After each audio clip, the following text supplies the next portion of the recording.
groups have been doing since about January of this year is the men's HIV support group. And in that group, we kind of we take topics and certain themes that are relevant to the men's lives. And one of the themes, or I guess the topics that we looked at for several weeks concerned incarceration. Many years ago, when I first came home from prison on October 26, 1992, one of the greatest accomplishments in my life was not being able to go back to school and get a graduate degree. It was not being able to get an apartment. For me, one of my greatest accomplishments was being able to stay home from prison. Take time out from all the nonsense, all the noise that's going on around you, to really start the introspection of your life.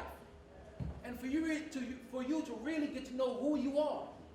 And for you to actually set up an agenda in terms of where you want to go. So while incarcerated, in the first 10 years, it was rough. The first 10 years was rough. However, I couldn't allow the time to do me. And so we're clear that there are some challenges for those of us returning home from jails and prisons, particularly for those of us who have substance abuse related charges. You can't get public housing. You can't live in public housing. If you have a relative, you can't even live with them in public housing, or they're at risk of losing their lease.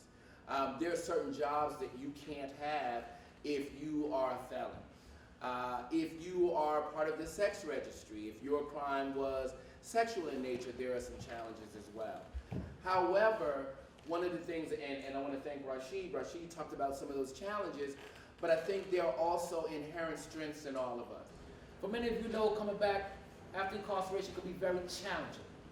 It could be very challenging, not only in terms of, from a societal standpoint, but in terms of taking care of your medical needs, taking care of your benefits, and also taking care of your own personal care.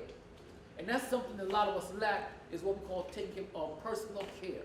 So for me, I found that my job was very rewarding when an individual said, "Hey, Mr. Rashid, I had a problem taking my medication at 6 o'clock in the morning, and we found a way, and now that I'm able to do it at 10 because I spoke to my doctor, and we could work on the cycle, and now everything's working fine."